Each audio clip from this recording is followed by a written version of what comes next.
Hello everyone, this is Mathfinder, the home for every math nerd's Pathfinder optimization needs. If you're new here, welcome, and we're so glad to have you. If you've been here before, welcome back. Happy New Year, and I hope you had a wonderful holiday season. It's been a really long time since I posted a video, so let's get right back into it. Today, all I want to do is talk about one of my favorite classes in the game, the Druid. I think the Druid always ends up in my top 5 favorite classes in Pathfinder.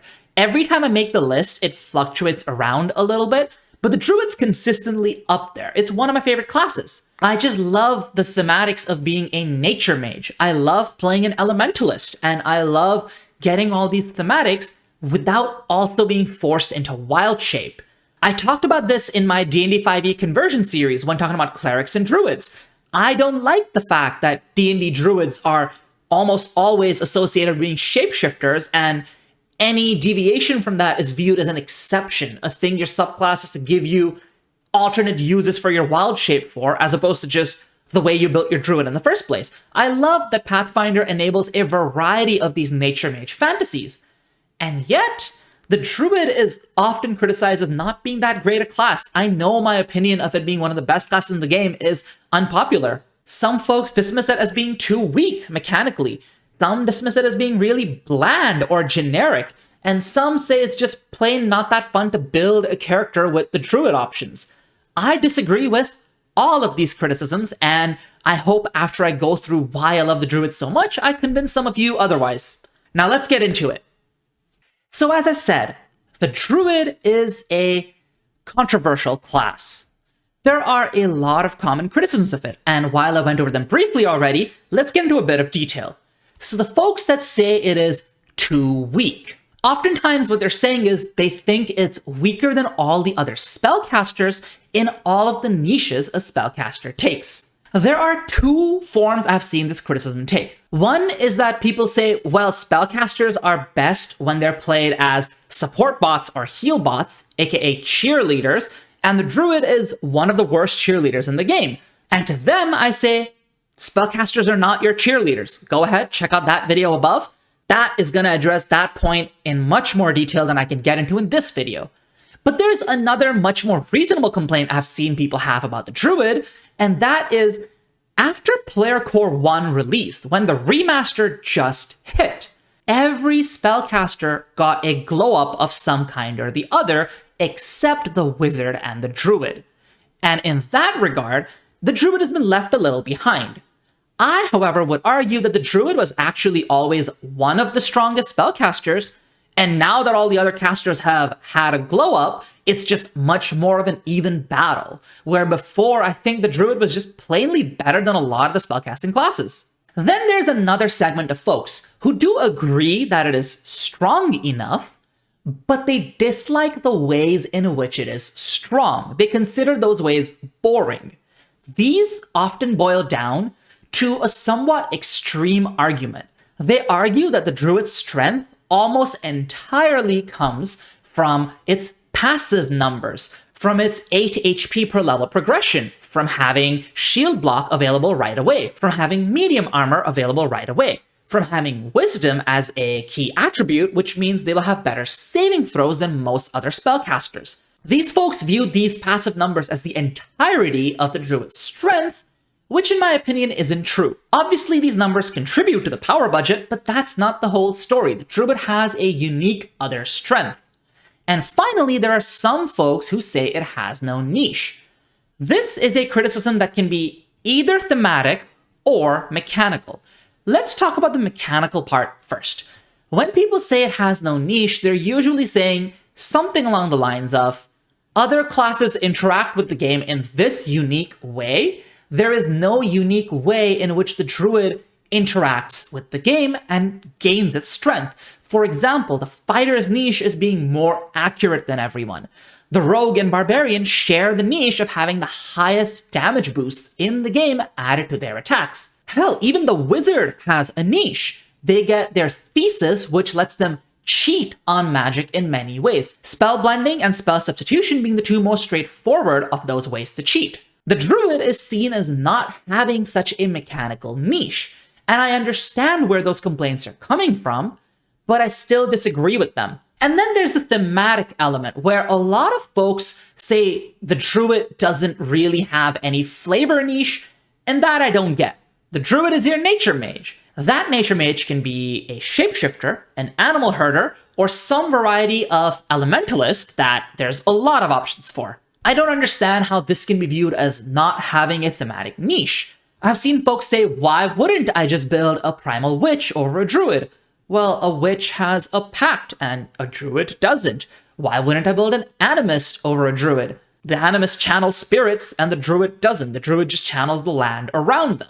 Why wouldn't I build an elemental sorcerer over a druid? Because sorcerers are not druids. Sorcerers have magic in their blood, whereas druids have magic in their natural connection, their spirituality. I never really understood the idea that the druid has no thematic niche, because you can argue nobody has a thematic niche. What's a rogue's niche? A fighter can be a thief if they wanted to. A fighter can be a scoundrel if they wanted to. A fighter can be a ruffian. But clearly we accept that classes are just buckets of somewhat arbitrarily chosen flavor. And druid's arbitrarily chosen flavor is being able to channel the land around you.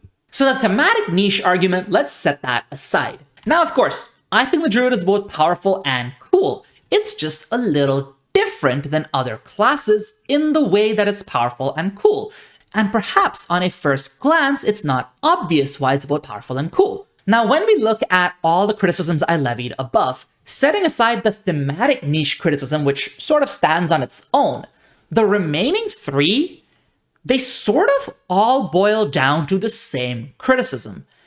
It's too weak. It's strong, but it's boring in the way it's strong. It has no unique mechanical niche, even if we don't care about the thematic niche necessarily.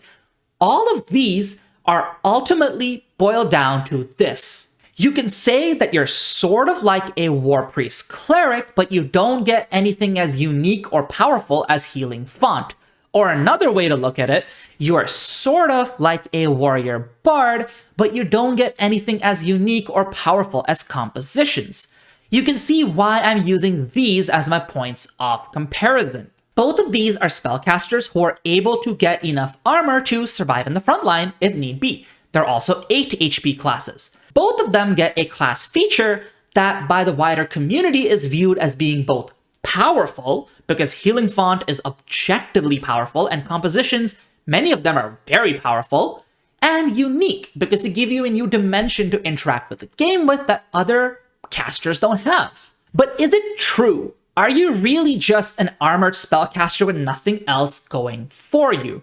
I don't think it's true. I don't think druids are just an armored caster. I think they do have a feature that is as unique and powerful as healing font or compositions. I just think that that feature is a lot more subtle than these two, which are kind of obvious and staring you in the face. Now, for the rest of this video, let's just ignore the nuances of the numbers progression. Forget wisdom as a key attribute. Forget that you have slightly better spell DC than a war priest cleric. Forget about your armor, your shield block. Let's just pretend that at a baseline, druid, war priest cleric, warrior bard are casters in armor. What does the druid get that compares to that extra unique and powerful thing that those other two get that a lot of people think the druid doesn't get? Now, before we talk about what makes the druid unique, we need to talk about the elephant in the room. I sort of lied to you on the previous slide when I said the war priest cleric, the warrior bard, and the druid can all be considered as having an identical chassis because they're like 3-slot caster in armor. I left out a pretty big detail there. They're 3-slot casters with entirely different spell lists and entirely different ways of learning and using those spells. The cleric is a divine, full spell list prepared caster. The bard is an occult, spontaneous caster. And the druid is a primal, full spell list prepared caster. These are all different. They're different along 2 different axes, spontaneous versus prepared, and the tradition you chose. Let's talk about spontaneous versus prepared. I know there are some folks who view prepared as strictly downside. Simply put, I just have to vehemently disagree with that notion. I cannot get into why in this video, so check out my other video above on prepared spellcasting. But suffice it to say, I think a lot of people sort of just prepare spells as if they were spontaneous casters and then are disappointed because if you're preparing spells that way, you're just gonna be worse than spontaneous casters. Of course you are. But if you exploit the unique advantages of being prepared, especially full spell list prepared, then you're gonna feel like you're equal to a spontaneous caster. Better in some ways, worse in others. What about the tradition? I've seen many people get into these arguments about some traditions being strictly better than others. Some people say Occult is strictly the best tradition and Arcane is the worst. I've seen people say Primal is the worst tradition. I've seen people say Primal is the best tradition. The arguments are all over the place, and ultimately, we're never going to reach consensus on this because traditions are just good at different things. Broadly, I will grant that Arcane and Primal tend to occupy a higher amount of power budget than Divine and Occult do. This is because Arcane and Primal are broader spell lists, and therefore they receive less breadth from their class, and then Divine and Occult receive extra breadth from their class and class features and subclass features and focus spells to then make sure that these classes don't fall behind by virtue of having a worse spell list. But there's a strong emphasis on those quotes when I said worse. Simply put, you can make an argument for any spell list depending on your party composition. I'm not going to get into the details of why each tradition is good or bad in this video. Maybe I'll make another video on that in the future. But I will talk about Primal briefly. Primal is the best generalist spell list. It can heal, and it heals well. It can blast really well. It can do controlling spells really well. It has access to a lot of castery utility via summon spells, polymorph spells, and a whole lot of elemental spells. It may not have as much utility as Arcane, but it's still arguably second best at utility. It can also provide defensive buffing to the entire party as needed and provide a whole array of debuffs to the enemy. Pretty much the only part of the game that Primal is not great at engaging with is the numbers game, the part where you give your friends pluses and give enemies minuses. That is the only part of the game Primal cannot engage with well. But everything else it covers, and that's an advantage. That advantage gets even further magnified when you are a full list prepared spellcaster like the Druid, because that means that day to day you can stock exactly what you need. If you know today you're going to need a lot more of the castery utility, you simply stock that today and then just don't think about that tomorrow and just cast blasts and control spells tomorrow. So the Druid is great with the Primal full list prepared spellcasting chassis, but I'm still going to consider the chassis between the War Priest Cleric, the Warrior Bard, and the Druid broadly similar. Because again, you can make an argument for any spell tradition depending on your party and your campaign. You can make an argument for prepared and or spontaneous depending on your playstyle, your party, or campaign. So it's okay to just consider them broadly the same chassis before talking about the unique features, which we'll get into now. So the Druid's healing font, or the Druid's compositions, or hell, even if we expand out the comparison, the Druid's spell blending thesis, what is it? In my opinion, it is their 2-action focus spells. Yes, this might seem like a stretch to some of you, to many of you probably. I promise you, this makes sense once you go through the whole video. Almost every Druidic order is going to have at least one focus spell that's gonna feel as good as a maximum rank spell slot. Maybe like half a rank below sometimes, but often just as good as a maximum rank spell slot. I know this seems like a crazy claim, but stay with me. It will make sense, and I think by the end of the video, I will have convinced some of you. Some of you may even argue having good focus spells isn't a niche. The Psychic has good focus spells, the Witch has good focus spells, but I don't think you understand the degree to which the Druid has good focus spells. Almost no other caster has focus spells that even really compare. I say almost, we'll get into the exceptions at the end of this video. But really, when you look at like your standard casters, like your Wizard, your Cleric, your Sorcerer, your focus spells are gonna make you feel like you can kind of go Nova every single turn with them, and they're gonna feel as good as, or almost as good as, one of them going Nova with their top rank slots. Remember, the Healing Font Cleric's niche is having 4 max rank heals all the time, just having more max rank slots than anyone else. This is also the niche of the Spellblending Wizard, and it is a powerful niche on both of these options. The Druid shares that niche, but kind of amps it up to 11. Because while the others are actually using spell slots and will eventually run out in a long enough day, your spell slots are just really, really potent focus spells. Those are not running out if you get a 30-minute break. Now, for the rest of this video, I'm going to spend my time defending this crazy claim I just made. We are going to be looking at several of the first-rank focus spells from the orders that the Druid has access to. We will also evaluate a few of the higher-rank focus spells. We will not be looking at every single focus spell, just the ones I consider very, very good, almost as good as a maximum rank spell.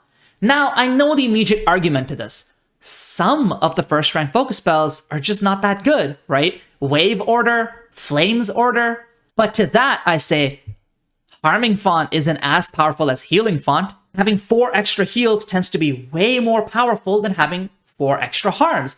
Even if you're building like a Cast Down, Channel Smite, War Priest, 4 heals tends to be the more powerful option, doesn't it?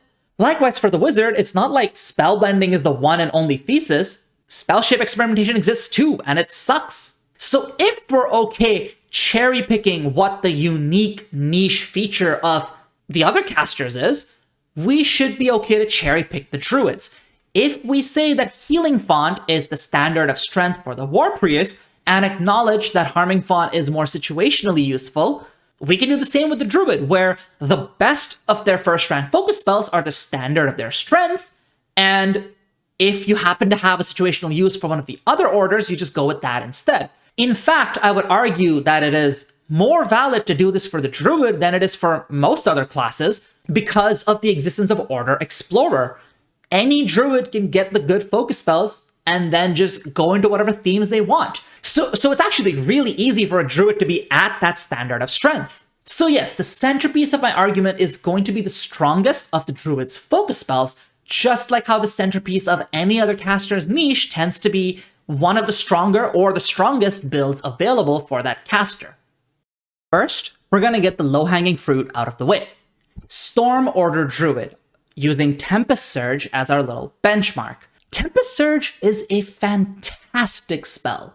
We'll be comparing it to Thunderstrike, and that alone should tell you how good of a focus spell Tempest Surge is. Thunderstrike is the premier one-shot, single-target damage spell. By higher ranks, it will, of course, fall off, as spells do, but it still heightens really aggressively. It's going to be good single-target damage for pretty much levels 1 through 20. And remember, Thunderstrike just did not exist before Player Core 1.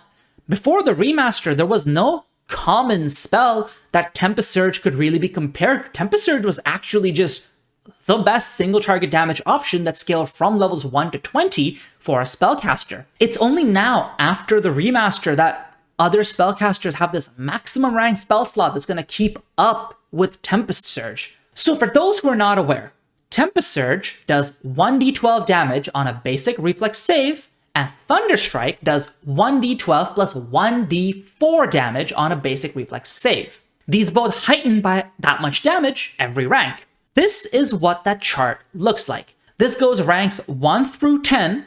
Ignore the fact that Thunderstrike is not really going to be cast at 10th rank because you only get 1 of those slots, not 3 as usual. In the tables, we have the dice formula for Thunderstrike and Tempest Surge, and in the brackets, we have their average damage. You'll see Thunderstrike is 9 per spell rank and Tempest Surge is 6.5 per spell rank. This means that Tempest Surge does about 72% of the damage of Thunderstrike. So if all Tempest Surge did was damage, it would be about 2 ranks below your max.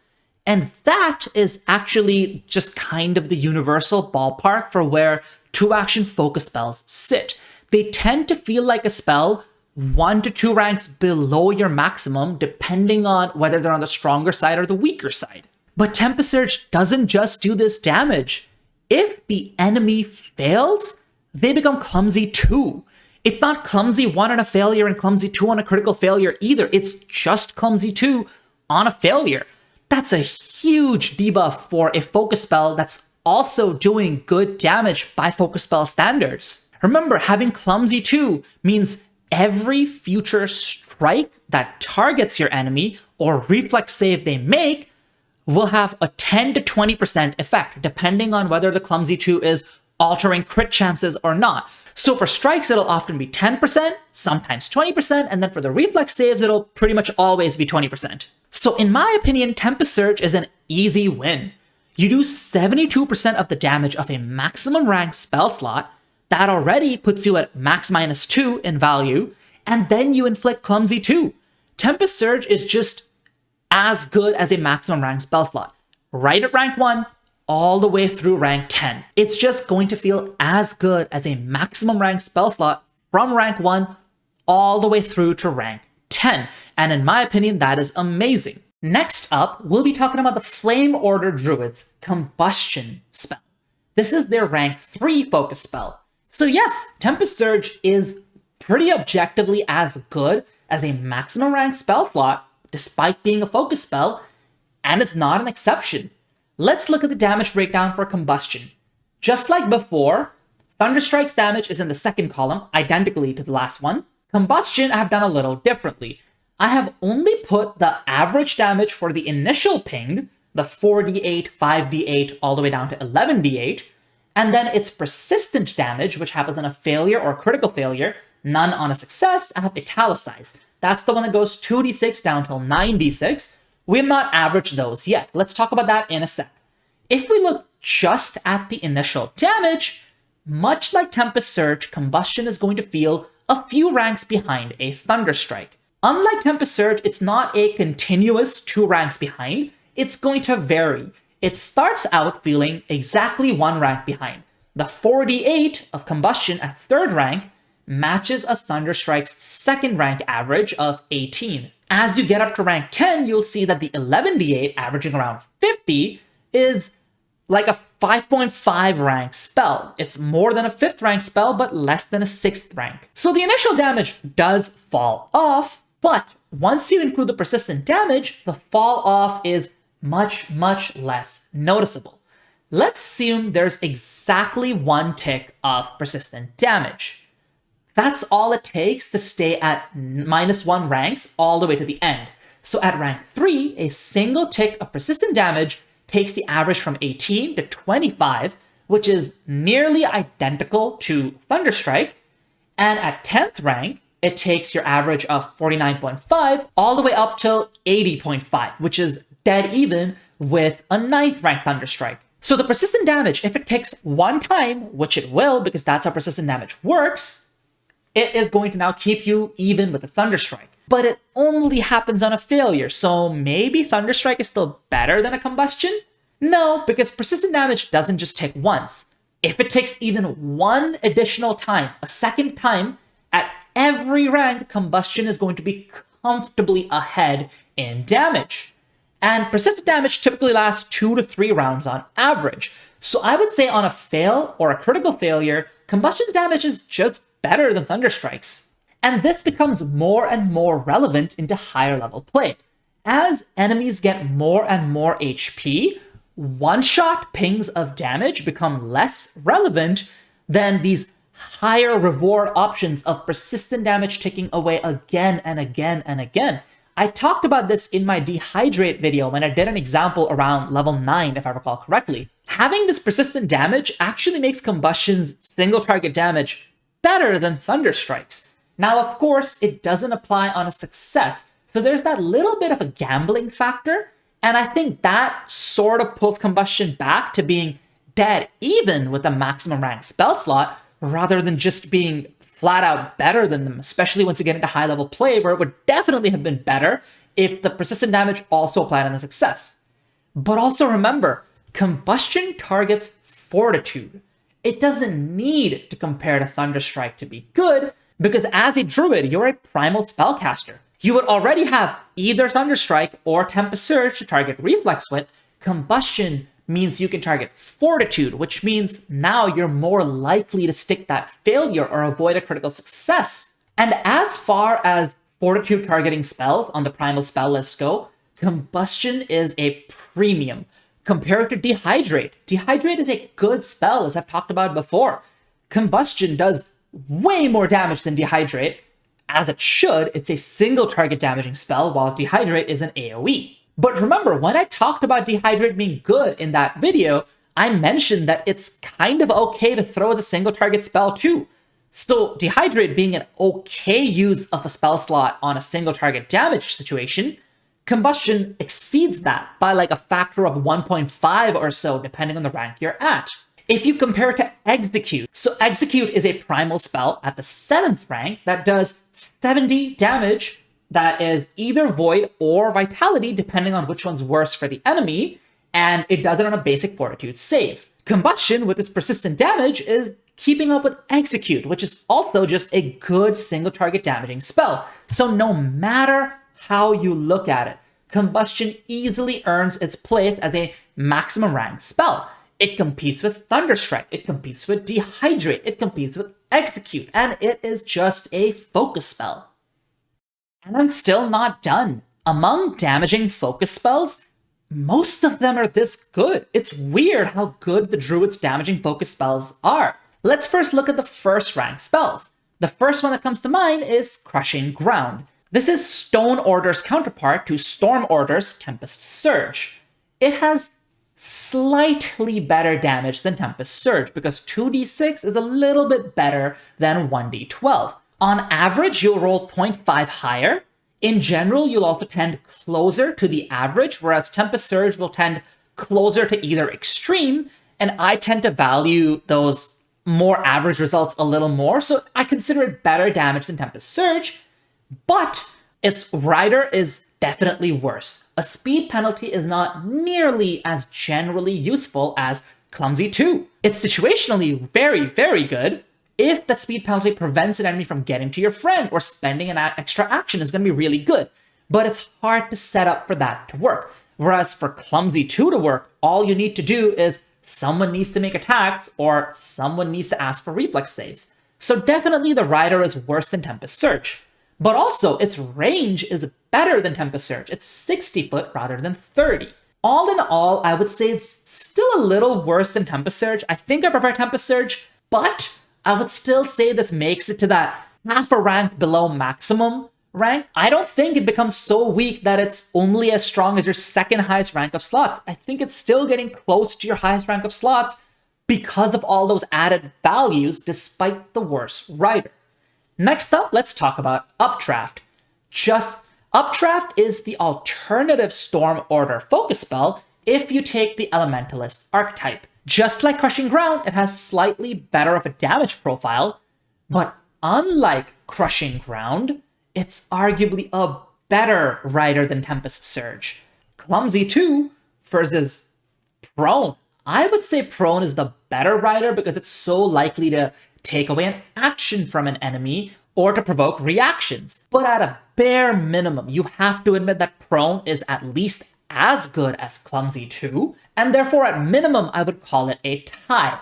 Just as good as Tempest Surge, worth a maximum rank spell slot. Now of course, Updraft does have the added opportunity cost of having the Elementalist archetype, but even so, if you were already picking that archetype because you just liked it, this is an amazing focus spell to have that's kind of offsetting the weaknesses of that archetype. And then what about third rank options? Are there any others than Combustion? Oh yes, there definitely are. Pulverizing Cascade and Powerful Inhalation are both incredibly powerful. They do 1d6 less damage than a maximum rank Fireball. This makes them, mathematically, half a rank below Fireball. This is much less of a subjective argument than Crushing Ground. They quite literally do half a rank less worth of damage compared to a Fireball and have comparably good areas. So again, overall, nearly as good as a maximum rank slot, just like Crushing Ground. And here, I kind of want to emphasize, the Druid is indeed unique in how much damage these focus spells are doing. If you compare the Psychic's single target blasts to Tempest Surge, Crushing Ground, Combustion, or Updraft, the Psychic is going to be doing less damage for their 2-action blasts unless they have already unleashed their Psyche. So a Psychic needs to be using their defining class feature to slightly outdamage what a Druid just does. And remember, they also pay by having one fewer spell slot than the Druid gets. So the Druid has absurdly powerful damage for its focus spells. And the same applies to the AoE damage options too. Pulverizing Cascade, Powerful Inhalation. If you compare them to focus spells from other classes don't have it as good. Take the Elemental Bloodline Sorcerer. Elemental Blast, at a baseline, it does 1d6 less damage than both of these, which is not a lot, but that already means that while these are maximum minus 0.5 rank slots, Elemental Blast is more like max minus 1. But then consider that Elemental Blast is only available with the level 10 feat, whereas these are available with the level 6 feat. And then consider that they have other advantages on top of Elemental Blast too.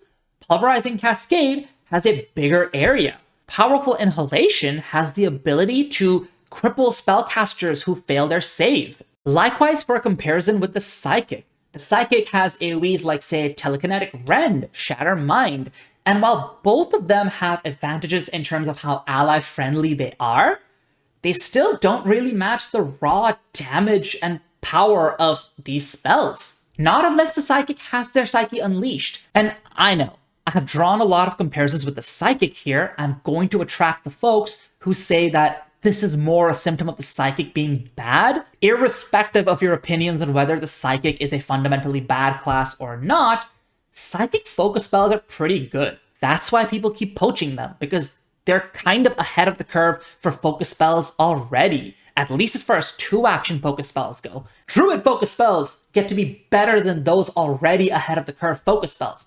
That's how good Druid focus spells are. And unlike the Psychic, they don't pay for it nearly as much in the rest of their power budget. Remember, the whole reason a Psychic gets Unleashed Psyche is so that their amps start feeling like maximum rank spells rather than just slightly ahead of the curve focus spells. Druid focus spells already feel like maximum rank spells. It's kind of crazy how good they are. So now that we're done looking at damaging focus spells, let's start looking at some of the non-damaging ones. First, we'll look at Hedge Prison from the Cultivation Order Druid. Hedge Prison is also just a fantastic spell. It is most comparable to Containment. Both of these spells are single target spells that offer the enemy a reflex saving throw, and depending on the degree of success, put a prison around them that they have to break out of. On a critical success, no prison forms. On a success, a low HP prison forms, and on a failure or a critical failure, a high HP prison forms, and in both cases, the prison has an hardness, just like there would be for any other object. Containment's prison is like a mini wall of force. Hedge Prison is more like hedges and brambles surrounding the enemy. So this is what that comparison looks like. This looks hard to read, so let me explain the format first. The way it works is the numbers with the slashes in between are the HP of the prison on each degree of success. So for example, a 4th rank Containment has 10 HP on a success, 40 on a failure, 40 on a critical failure. And then in the bracket, I have the hardness. So this 4th rank Containment has 10 hardness. Here is what the overall comparison looks like. First, notice that Hedge Prison very consistently has higher HP on a success and on a critical failure. This is true at rank 4, 5, all the way up till rank 9. At rank 10 specifically, this is not true, but rank 10 is more of an academic comparison. You are never going to use a rank 10 Containment. It is simply not worth your one and only 10th rank slot. So Hedge Prison has higher HP on a success and on a critical failure. Containment has higher HP on a failure. You'll see that at 4th rank, you'll see that at 9th rank, and in fact the gap grows as you go up in ranks. So this, I would say, is overall even. Hedge Prison has both a better floor and a better ceiling, but in the middle case, Containment is better. I would argue Hedge Prison slightly ekes out the win in that specific point of comparison, but let's say it's about even. Next up, Containment has the higher hardness for ranks 4 and 5. Hedge Prison has the higher hardness for ranks 6 and above. And once you get past rank 6, it actually gets drastically more. Remember, hardness subtracts from each strike, and enemies can't crit against either of these. So hardness is a big deal. I would say overall this is a win for Hedge Prison, because when Hedge Prison's hardness gets higher, is also the point in the game where HP is already starting to outscale just the damage that both players and monsters do. And this means that Hedge Prison is likelier to take a dangerous enemy who relies less on damage to hurt you and resist most of its damage and take a very long time to get out of. Next up, Hedge Prison is castable at rank 3. This is just flat out a win for Hedge Prison. So now up to this point, Hedge Prison is ahead in the comparison compared to Containment. But of course, Containment is a fantastic spell. It has its own upsides. First up, Containment just never has a size restriction. Hedge Prison does scale, but at its lowest ranks, you might fail to capture a huge enemy. Never gonna happen with Containment. Also, Containment does not require sustain. Hedge Prison does, and that is a meaningful downside. So I'd say the first 3 points are overall a win for Hedge Prison, and then the last 2 are a win for Containment. Overall, pretty even. I think it's really hard to argue that Hedge Prison is not as good as a maximum rank spell slot. Maybe it's like half a rank behind, but I would say it's as good as a maximum rank spell slot, and partly because Primal doesn't get Containment, so Hedge Prison is just a really good spell to have. And also, the value of Containment at Hedge Prison might go up at your table if your GM does not allow you to cover an enemy in a wall of stone in 3 dimensions. There are some GMs who rule that a wall of stone can only exist in 2 dimensions. So you can make a wall like this or like this, but it can't have a roof no matter how you orient it. If that's the case, the value of Hedge Prison and Containment goes way up because the ability to delay a high value enemy and to divide and conquer, even for just 1 round, is really high. And as you get into those higher ranks, as Hedge Prison gets more and more HP and more hardness, it's not gonna be for 1 round. It's gonna be for more than 1 round. And that, in my opinion, makes Hedge Prison as good as a maximum rank slot.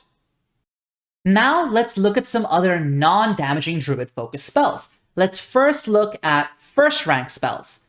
Untamed Form is something that has to be mentioned because this is the iconic Druid-focused spell, no matter how much I personally don't love Wild Shape. Now, there's not much to be said about this. This is just objectively a maximum rank spell. You might argue that polymorph spells are not as potent as other spells at the same rank. They're just maximum rank spells. You are casting a maximum rank polymorph spell. Using this spell well is just a matter of knowing how to use polymorph spells well. And of course, the Druid does upgrade their polymorph options via feats. They're eventually going to be better than a polymorph spell at that rank as you upgrade them via feats. The most obvious thing is that you're going to have more options than any single polymorph spell is. Say a spontaneous caster would have to learn 3 or 4 different polymorph spells to have the same amount of variety that you do via 1 focus spell.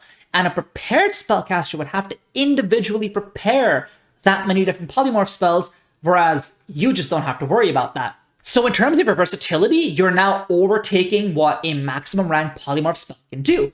And it's not just versatility that your feats give you. Your feats give you these cool reactions that you can use to frighten enemies or to absorb a big chunk of damage. All of these upgrades means that your Untamed Form is actually better than a maximum rank polymorph spell. So even if you consider polymorph spells under the average for what a maximum rank spell should do, the Druid focus spell is above that and thus much closer to the average of what maximum rank spell slots do. Next up, Heal Animal. Again, not much to be said. This is just a maximum rank heal. It does only target your animal companion, but it is just a maximum rank heal. If your party coordinates, if you try and make sure damage goes towards your animal companion rather than, say, a fragile frontliner, you can heal this animal companion with a single focus point, and that is fantastic. Then let's talk about Mushroom Patch. Mushroom Patch is kind of weird. This is a first rank focus spell that's kind of like a persisting revealing light. It creates a 10-foot burst. Enemies inside it get dazzled on a success or on a failure. If that's succeeded, they can use 1 action to rub their eyes and stop being dazzled. And on a critical failure, they're also slowed for 1 round. Now, it is easy to underrate this spell because it's a symmetric effect, so your friends might get dazzled too. but you can just position the radius so that your friends are not in it. This is not like a mist where you're treating everything inside it as concealed, so your friends can be outside this burst and attack enemies who are inside it. Those enemies, unless they spend actions to get out of there, are going to repeatedly get dazzled again and again and again.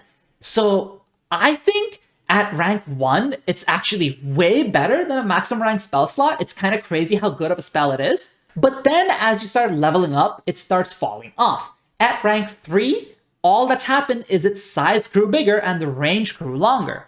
Very good spell, getting a little behind max rank slots now.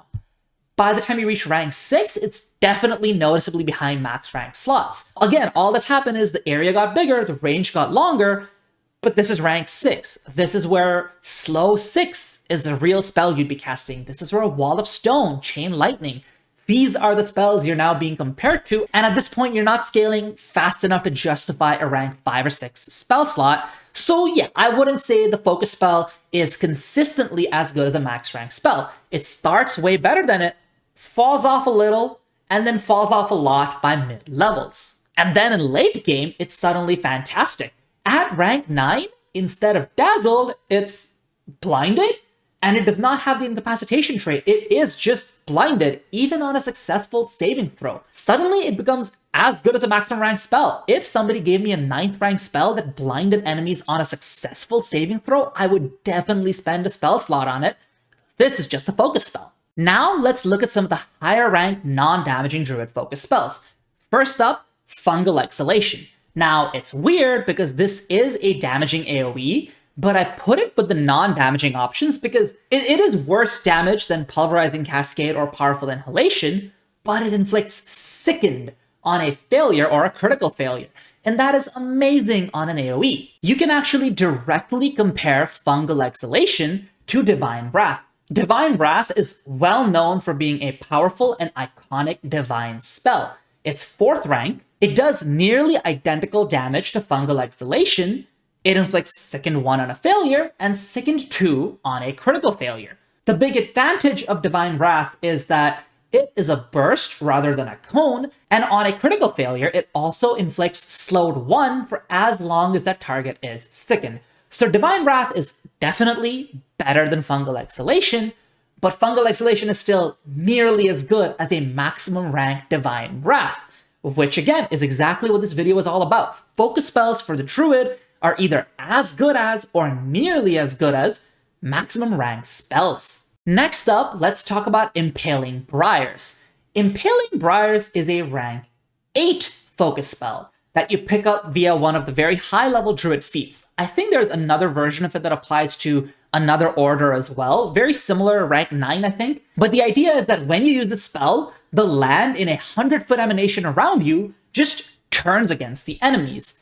Every single turn, as you sustain it, you get an excellent amount of area control. You can either try to slow down or immobilize a single enemy, put difficult terrain into the whole 100-foot emanation, and remember, it's not hard to have a situation where your party can ignore difficult terrain, but your enemies can't, or you just simply put a wall of thorns that shows up for 1 round, acts as greater difficult terrain, and deals the damage that Wall of Thorns would do for free. This happens right as you cast it, and then each time you sustain it. And remember, this is a high-level option, so you might have effortless concentration to be able to sustain it with. Additionally, once per round, you can use an action to just make a huge attack at an enemy. If you hit, you inflict 10d6 damage and slow down the enemy a little, and if you critically hit, you immobilize them. So this spell is excellent area control, coupled with decent 1-action single target damage with a good rider. It's just kind of everything you'd want from a spell all at once. Now, of course, rank 8, 9, 10 spells do tend to be crazy. Is Impaling Briars going to compare to the best rank 8 spells like Quandary? Nah, probably not. But it is definitely a really powerful spell and another showcase of how powerful Druid focus spells are. In my opinion, it definitely feels like it's close to as powerful as an 8th rank spell, but the comparisons do get wonky at these very high ranks, so it's hard to be very accurate about this. Still, it's just one data point among many that show how amazing Druid focus spells are. So to come all the way around to the point I've been trying to make throughout this video, the Cleric's Healing Font, the Wizard's Spellblending Thesis, the thing that makes you uniquely powerful in a way that interacts with the game differently than others. That is the Druids' focus spells. Their niche is having focus spells that scale way better than any other class gets to have. I've seen some people argue that this is not a real advantage. Everyone gets focus spells, right? But really, not everyone gets this density and this quality of focus spells. Go through all of the other standard casters, Wizard, Sorcerer, Cleric. I promise you, you're not going to find this density and this quality. Some of those options will have, say, a build-defining focus spell. The Sorcerer has Elemental Toss or Ancestral Memories. The Wizard has Hand of the Apprentice. There are good focus spells among the Wizard, Sorcerer, and Cleric. I'm not arguing that. But this quality, the quality where you can just spam focus spells turn after turn and to everyone else it's gonna feel like you're spamming maximum rank spell slots, unmatched. You're going to feel way better in terms of focus spell than other standard casters. But what about the weird ones? Do they get to have a bit more of a claim to the Druid's niche? In my opinion, no. They all have their own niches where they compete with or exceed the Druid, but the Druid still has the overall best 2-action focus spells. The Psychic Amps, they're good. I'd say the average good focus spell feels about 2 ranks behind a maximum rank spell slot. I would say Psychic Amps tend to be more like 1 rank behind, but Druid focus spells just feel like the actual spell slot, and a Psychic will never be matching that without first unleashing their Psyche. Now, with their Psyche Unleashed, they will exceed that value, but that being said, the Psychic pays for it in other parts of their power budget. So yes, Unleashed Psyche is cool and powerful, but it's its own niche. They're not really occupying the Druid's niche of having fundamentally good focus spells. Likewise for the Witch. The Witch has a couple of standouts, Cackle and Glacial Heart being 2 very easy ones to name. Now, Glacial Heart is only available at level 10, and it's a rare option. Other Witch focus spells are nowhere near the level of what Druid focus spells can accomplish. Only Glacial Heart really is. They do have good focus spells. A 3 spell slot caster kind of needs to have something going for them, otherwise they wouldn't be worth playing. So they do have good focus spells, but not on the same level as the Druid. The Witch defines their gameplay via the way that sequencing hex cantrips, hexes, and familiar abilities all together creates this very unique, action-efficient, powerful playstyle, but they're not matching the fundamental power of Druid focus spells. Cackle, of course, is fundamentally a very powerful focus spell. Some would argue it is the most powerful focus spell in the game. That being said, I don't really think it compares to the Druid's niche in the way that the Druid is using them. Cackle is definitely a contender for strongest focus spell in the game, but it's not going to feel like a max rank spell slot. It's there to make your spell slot feel better, whereas the Druid's focus spells are there to not use a spell slot at all. And finally, the Animist. The Animist is the one and only caster, in my opinion, with a density of comparably good first rank focus spell options. Now, I specify first rank because Animists don't receive higher rank focus spells. So as you level up and pick feats that round out your focus spells or even give other uses to your focus spells as a Druid, you're still gonna exceed the Animist. At that first rank, the Animist has some amazing focus spells. Earth's Bile, for example. But again, I think the Druid and Animist are unique in how they interact. Animist uses 1-action focus spells that don't generate a ton of upfront value, but then can repeatedly be sustained again and again without spending focus points, and that brings them very efficient value.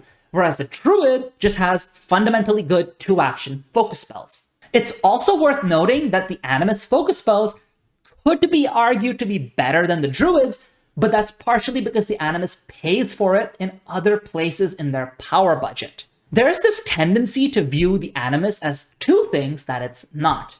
People call it a 4-slot caster.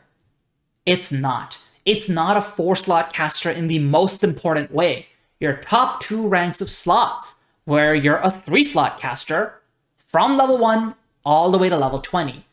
And then the second way is that people seem to view the Animus as if they're only casting spells from their apparition. I would implore you to either try an Animus in play or see a video of someone playing it or describing how it plays. Because an Animist, most of their spells are not their apparition spells.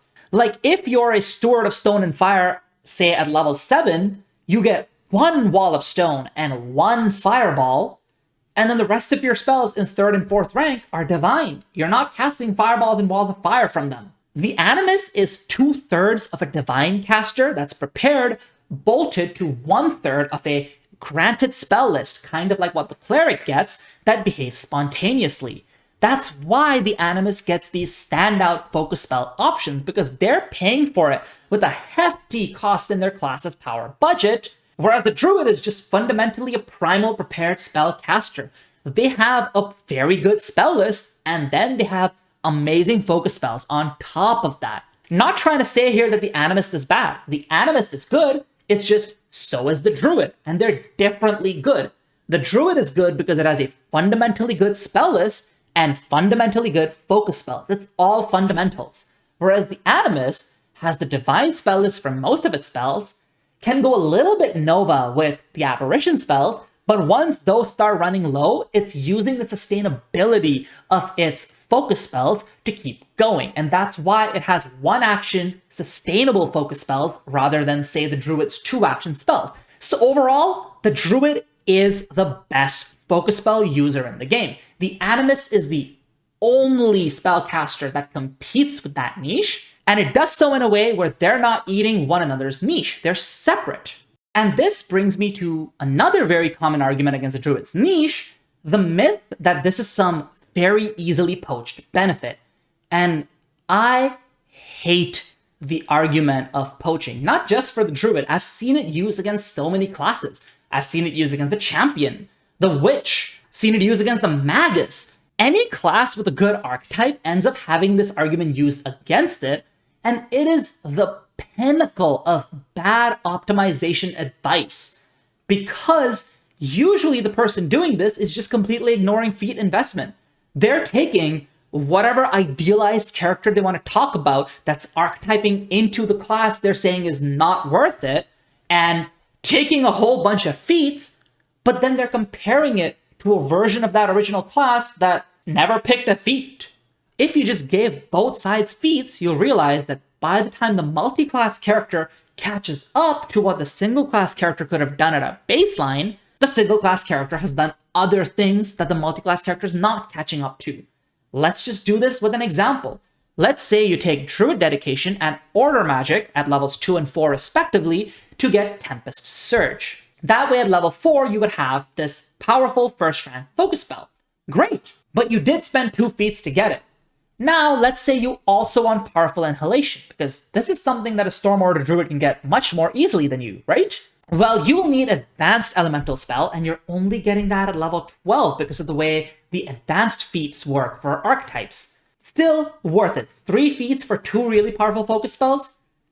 Except it's not 3 feats, it's 4, because Advanced Wilding required you to have taken Basic Wilding first. So now that is 4 feats total. You spend 4 feats getting 2 focus spells. Now let's be a little generous. You took Basic Wilding. Basic Wilding could have picked Order Explorer, and then that would have given you, let's say, Wave Order or Fire Order. And that way your advanced feat is going to give you Pulverizing Cascade or Combustion. So you'd get 3 really good focus spells, not just 2. But a Storm Order Druid gets that much more quickly and much more cheaply. Firstly, they only spend 2 feats on it, where you spent 4. They're going to have a bunch of feats left to spare because they only needed Order Explorer at level 2 and Advanced Elemental Spell at level 6. And they too have Tempest Surge plus Powerful Inhalation plus 1 of Combustion or Pulverizing Cascade. And they'll have a bunch of feats left to spare. If you compare this level 12 to level 12, which is where the Archetype Druid got it, this Druid is going to have a level 4 feat, a level 8 feat, a level 10 feat, and a level 12 feat. And don't just say free archetype makes it easier, because in a free archetype game, the Druid is also archetyping into something else, so it evens out in the end. So you would have to get to level 12 and spend 4 feats to get what a Druid gets by level 6 and spending 2 feats. It's just really not an easily poached benefit. By the time the Druid gets to level 12, they're going to pick up some pretty amazing stuff that you might never gain access to. They'll pick up Storm Retribution, where they can cast Tempest Surge as a reaction, which is something your Archetype Druid is probably never going to get to do. So yeah, the idea that you can just poach the Druid's benefits, not true. Focus spell poaching is generally good when you're looking at poaching one focus spell. Oftentimes, classes have one front-loaded focus spell that you kind of want to poach really quickly. For example, you might go into Witch archetype and take Cackle by level 4 and then just not worry about any other Witch archetype options. In a free archetype game, you'll just pick some bunch of flavor upgrades. In a non-free archetype game, you'll just stop taking Witch feats at some point. A good first rank focus spell is poachable, but the Druid's density and quality of focus spells throughout the levels is not poachable. So overall, the Druid does have a niche. That niche, despite relying on a generic option, focus spells, is still unique and protected from others, and it's very hard to poach. And all of that brings me to the last argument that I wanted to counter, while also using it to present some build ideas for the Druid. What are the niches the Druid is filling with that powerful tool? Because focus spells are a tool, not a niche, right? Like, ultimately, what does it mean to be a focus spell user? Well, at a baseline, your focus spells are not there to be this generic thing that you count down on a spreadsheet. They're there to enable different playstyles, and there are 3 broad ones that they enable. First up is Blaster. What is your niche over other blasters? Your niche is continuous damage and sustainability, and I would actually argue that the Druid is the blaster everyone else should be measuring themselves up against. This is an unpopular opinion.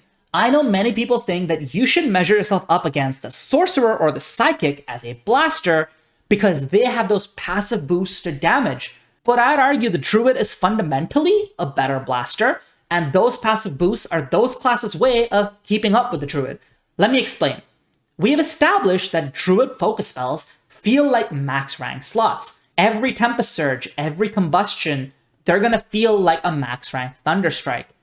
Every Pulverizing Cascade or Powerful Inhalation is going to feel like a max rank Fireball. Every single Fungal Exhalation is gonna feel a little bit worse than a max rank Divine Wrath. So at a baseline, the Druid is the spreadsheet caster. They're the ones who can go all day long casting max rank spell slots. They're the ones who get to live in a white room, always using their ideal spell slots in a combat because they just have 3 of them for every combat as long as they got a 30-minute break. Other casters can't do that. If a caster chooses to use all their max rank spell slots, they're gonna run out and have nothing if there's even 1 more combat for the rest of the day, no matter how many spell slots you have. A spell blending wizard is gonna be out in 1.5 combats, and everyone else in just 1 combat most of the time. You get to be the blaster that lives in the white room, slinging max rank spells turn after turn after turn. And in fact, the optimal way to play a Druid blaster is to, on turn 1, set up some kind of a sustain spell so that you can use your 3rd action on future turns to sustain. And then on future turns, you just sustain that first spell, use a max rank slot. Sustain that first spell, use a max rank slot. You are effectively going to have only used maximum rank slots for the entire combat, which is something no caster can match. And that is why I consider Druid to be the most fundamental blaster, and then all the other casters that are good blasters are getting some kind of a patch to keep up. Sorcerers have Sorcerer's Potency. Psychics have Unleashed Psyche. Witches have to use Cackle and perhaps a decent Hex cantrip and even weapon attacks to approach Druid damage. The Animus has to use their really efficient focus spells to match your damage. And the Wizard will probably need the Spellblending Thesis and a 1-action focus spell to keep up with the value you're generating. So the Druid is like the fundamental blaster, just like how the Fighter is the fundamental striker. The Fighter has no gimmick. They are all fundamentals, and the Druid as a blaster is all fundamentals. Every other martial uses a gimmick to catch up to the Fighter. Every other caster that's trying to blast will use a gimmick to catch up to the Druid. The next playstyle is the Blaster Controller hybrid. Again, this is a very high sustainability option. All that's changing from the previous one is you will start with some blast, but as you level up, you're going to start picking some of those controlling options. Mushroom Patch, Hedge Prison, Wildfire, some situational, some generically good. And overall, you're going to feel like you have a whole variety of almost maximum rank slots that don't have to come from slots. So again, just a very high sustainability, fundamentally good option. And finally, there's the Polymorpher playstyle. Most polymorphers will not match you without using a maximum rank slot, and frankly, even then they will not match you. A wizard using animal form is not doing the same thing as you using your untamed form that can take a whole variety of animal, dinosaur, aerial, dragon form, etc. And it also can use those very cool reactions you have that either happen as you polymorph or as you end that polymorph to generate a lot of value. The Animus does have an option that matches you. The Darkened Forest form is as sustainable as a druid, but not quite as efficient because of the fact that it needs to be sustained every single turn. Up front, it's a little better because it's just the one action, but then every single turn, it kind of weighs your action economy down. It does also have a versatility advantage because you can change the form you're in, whereas a druid can't. So overall, it's a bit of a wash. I would say they're equally good polymorphers, but other spellcasters do not keep up in this regard. So those are the three broad playstyles. Now, other than that, I will also say the Druid makes for a great Gish. This is where we again start talking about those passive numbers boosts. We have 8 HP, we have medium armor, we have shield block. This makes you much less feat hungry than other caster-based Gishes. There are other options that are as gishy as you, for example, the War Mage Wizard, but the Druid is really up there, better than most of them. You're likely gonna spend maybe 1 feat on martial weapon proficiency and nothing else, and oftentimes you can get that via an ancestry feat or a class feat, so you don't need to worry about doing so via a general feat, which tends to be the rarest type of feat that you get.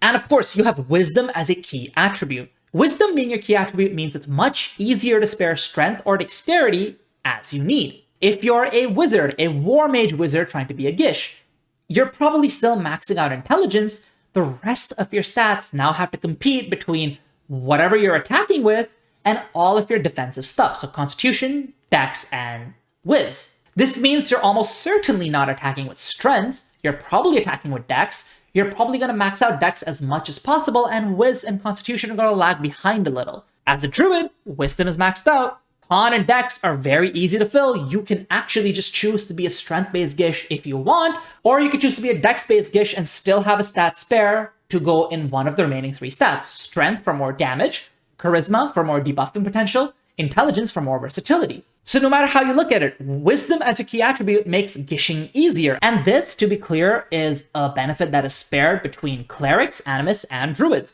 Having Wisdom as a key stat just makes Gishing a lot easier. And of course, the Primal spell list is very Gish friendly. You have a lot of cool spells that will help you defend yourself in melee, like Hidebound, Wooden Double, Zephyr Slip.